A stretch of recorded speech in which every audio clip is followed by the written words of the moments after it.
당도 오르지 않고 또 장기적으로 고지혈증, 지방간 이렇게 순차적으로 일어나는 이런 연관 질병들을 예방을 할 수가 있는 거죠. 안녕하세요. 저는 바른 지식으로 질병을 예방하는 완전 해독 연구소를 운영하고 있는 류은경입니다. 네, 반갑습니다. 보통 많은 분들이 아프면 약을 드시거나 병원에 바로 가시는데 대부분 약을 드시고 다 낫지 않으시죠? 약을 먹고 완치가 되면 상관이 없을 겁니다. 그런데 보통 우리가 병원에 가서 처방받는 약의 대부분은 질병의 원인을 제거하는 질병 치료제라기보다는 증상을 완화시키는 증상 완화제로 이해하시면 됩니다. 예를 들어서 혈당이 높아서 처방을 받는 혈당 강화제나 또 좀 더 심각해진 이 당뇨병 환자들이 처방받는 인슐린 같은 약들은 체내에서 혈당을 잠시 떨어뜨리거나 인슐린이 나오지 않아서 당분을 이동시키는 호르몬을 맞는 거죠. 근본적으로 이 당뇨병이 치료가 되지 않습니다. 고지혈증이 있어서 콜레스테롤 저하제 이런 약도 처방을 받으시죠. 보통 스타틴계 약물이라고 하는데요. 이 약물은 일시적으로는 콜레스테롤의 합성을 저해시켜서 체내 콜레스테롤 수치를 떨어뜨려 줍니다. 그런데 인체는 이 콜레스테롤이 필요하기 때문에 간에서 약 70%를 만들어내는 거거든요. 우리 몸의 세포막의 구성 성분이 되기도 하고 또 호르몬의 원료이고 또 뇌에서도 이 지방들을 사용해서 뇌 세포를 구성하기도 합니다. 없으면 문제가 되기 때문에 간에서 원래 만들어내는 거거든요. 그런데 이것을 일부러 떨어뜨리면 여러 인체 내에서 문제가 발생합니다. 콜레스테롤 저하제를 또 계속 오랫동안 먹게 되면 편변분 융해증이라고 해서 간에 근육세포가 괴사가 되는 부작용도 오게 됩니다. 흔하게 당뇨도 일으킬 수 있고요. 등록의 췌장염도 발생을 합니다. 자, 이런 식으로 이 약은 증상을 완화시키기 위해서 대부분 우리 인체의 효소 시스템들을 차단하는 작용을 함으로써 장기 복용 시 부작용이 나타나게 되는 거죠. 일시적으로는 혈당도 떨어뜨리고 콜레스테롤도 수치도 떨어뜨려 주지만 근본적으로 개선이 되지가 않습니다. 그래서 이럴 때에는 내가 왜 혈당이 오르고 왜 고지혈증이 생겼는지 그 원인을 찾아서 원인을 분석하고 해결하는 것이 가장 좋은 치료가 되겠죠. 대부분 한국인들은 흰쌀밥, 빵이나 이후에 당분이 많이 들어있는 간식 같은 거를 많이 먹어서 혈당 수치가 오르는 경우가 많습니다.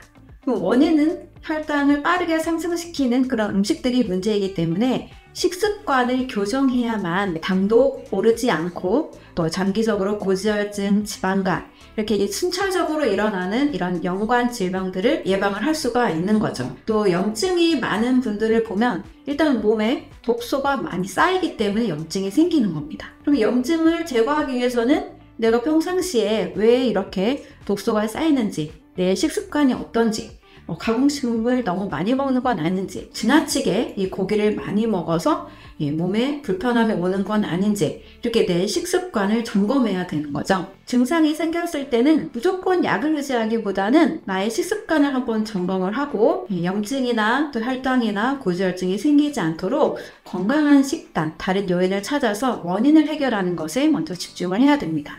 제가 요즘 계속 상담을 하면서 느끼는 공통점들이 있는데요. 대부분 병이 좀 심각하게 심지어 암까지 걸린 분들을 보면 공통적으로 굉장한 심리적인 고통을 가지고 계신 분들이 많았습니다. 미국의 하버드대 마인드바디 연구소에서는 심리적인 요인이 질병의 원인이다라는 그 수치를 어떤 그 연구기관에서는 한 70% 정도로 잡았는데요.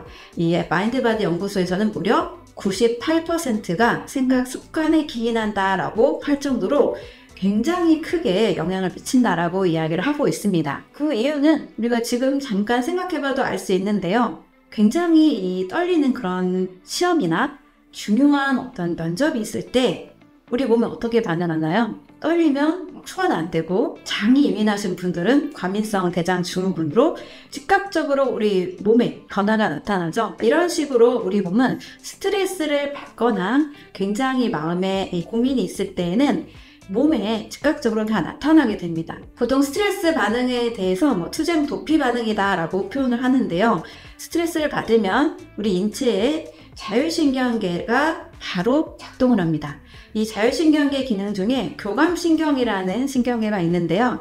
교감신경은 갑작스러운 어떤 위험에 처했을 때 빠르게 이 위험을 극복할 수 있도록 혈당을 올리고 근육을 수축시켜서 굉장히 몸을 기민하게 만들어줍니다. 위협이 있을 때, 산에서 호랑이를 만났을 때, 사자를 만났을 때 우리는 빠르게 도망을 가야 되잖아요. 그래서 투쟁 도피 반응이다 이렇게 이야기하는데요. 물론 이런 반응이 우리 몸을 살리기 위해서 반드시 필요한 것은 맞습니다.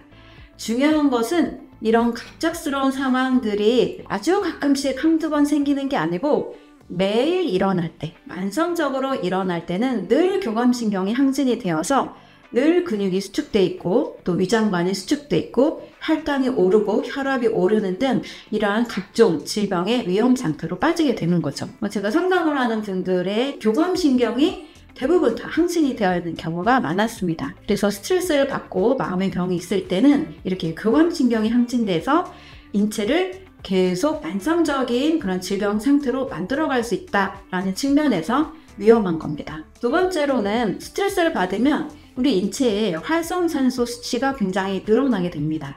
활성산소는 정상적으로 우리 몸에 필요한 기능을 하기도 합니다. 세균이나 바이러스를 처리하기도 하고 정상적인 범위 내에서는 인체에 좋은 작용을 하기도 하죠. 문제는 이 활성산소가 또 지나치게 늘어났을 때가 문제가 됩니다. 활성산소가 너무 많은 몸이 되면 정상세포도 공격합니다. 또 우리 몸의 면역 기능을 감당해야 하는 백혈구도 공격을 해서 면역력을 확 떨어뜨리게 되는 거죠. 스트레스를 받으면 몸이 계속 여러 장기들이 굉장히 많이 일을 해야 되기 때문에 이 활성산소가 늘어나서 또 몸의 면역력을 떨어뜨리거나 다양한 부작용을 일으킬 수 있습니다. 세 번째로는 텔로미어라는 수명에 관련된 이 유전자를 짧게 만드는 그런 부작용이 있습니다. 텔로미어라는 것은 왜 사람이 이 세포가 어느 정도 분할을 하다가 멈추는지를 밝혀낸 이 노벨상을 받은 수명과 관련된 유전자인데요. 텔로미어의 길이가 마치 연필을 계속 깎아서 쓰면 줄어들듯이 이 세포가 분할될수록 텔로미어가 짧아지고 결국 세포가 섬유를 하게 되는 원리인데요. 스트레스와 어떤 상관관계가 있는지를 조사했냐면 스트레스를 많이 받으면 길이가 빨리 짧아지고 스트레스를 적게 받으면 이 길이가 줄어드는 속도가 느려진다는 보고가 있습니다. 한마디로 스트레스를 많이 받을수록 노화가 빨라지고 질병에 걸릴 확률이 늘어난다는 연구 결과입니다. 직접적으로 그리고 간접적으로 굉장히 수명과 그리고 건강과 상관관계가 있으니까요. 우리 마음의 건강관리도 꼭 하시면 좋을 것 같습니다. 네, 캐나다 맥길 대학의 폐암 전문의들에게 질문을 했습니다. 무려 111명의 이 전문의들에게 만약에 가족이 암에 걸리면 화학치료를 할 것인지 안 할 것인지를 물었을 때 약 75% 정도가 화학치료를 하지 않겠다고 이야기했습니다. 너무 또 슬픈 사실이죠. 왜냐면 많은 환자들이 암에 걸렸을 때 보통 3대 표준 치료를 많이 하잖아요. 방사선, 수술, 항암제. 이 치료법을 그래도 가장 현대의학에서는 꼭 해야 되는 치료로 알고 있는데 이런 아이러니한 결과가 나와서 좀 현실이 좀 슬프기도 하고 또 안타깝기도 한데요. 먼저는 이런 생각을 해보시면 되겠습니다. 저도 동물을 치료하는 의사로서 커리큘럼을 다 이수를 했는데요. 커리큘럼의 중심에는 수의학이든 또 의학이든 간에 질병을 치료하는 것에 가장 큰 포커스를 두고 있습니다. 그래서 어떤 질병이 걸렸을 때 어떤 약을 쓰고 어떤 수술을 하고 질병 중심의 의학 커리큘럼이 전부입니다. 어떻게 수술을 하고 어떻게 약을 쓸 것인가에 초점이 맞춰져 있습니다. 하지만 가족이 또는 내가 병에 걸렸을 때 내가 아플 때는 좀 다른 생각을 하게 됩니다. 이 약을 쓰면 굉장히 위험한데 이 수술만 하면 면역력이 올라가지 않는데 정말 마음으로 진정한 치료를 하고 싶은 생각이 들게 되기 때문에 암에 걸렸을 때 어떻게 하면 우리 가족이 면역력이 올라가서 이 암세포를 스스로 처리를 할까? 요거에 포커스를 두게 됩니다. 정말 어떻게 해서라도 면역력을 올리는 치료에 더 많은 관심을 갖게 된다는 거죠. 물론 모든 분들이 그런 건 아니겠지만 수술을 통해서 또 항암제를 통해서 일단 암을 제거하는 다음에라도 전체적인 몸의 신진대사와 체내 내부 환경을 끌어올려주기 위한 그런 모든 방법들을 총동원하게 됩니다. 또 화학요법의 경우에는 1세대 우리 항암제가 세포독성 항암제로 많이 알고들 계시죠. 그래서 이 1세대 항암제의 경우에는 무조건 빠르게 분열하는 암세포의 특징을 잡아서 빠르게 분열하는 세포는 모두 없애주는 것이 항암제의 치료 과정입니다. 근데 빠르게 분열하는 세포가 암세포만 있는 게 아니고 우리 몸의 소화기 세포, 또 두피세포, 그래서 이 항암제를 맞게 되면 머리카락이 빠지고 또 소화가 잘 안 되는 그런 부작용이 같이 오게 되는 거죠. 이러한 아주 독한 화학요법, 화학치료를 알고 있기 때문에 정상세포도 같이 파괴하는 그 불안함을 어떻게 하면 없앨 수 있을까 해서 몸 전체의 신진대사와 면역력을 올려주는 치료에 관심을 갖게 됩니다. 자, 그때부터 우리 의료인들이 진정한 공부를 하시는 경우가 상당히 많습니다.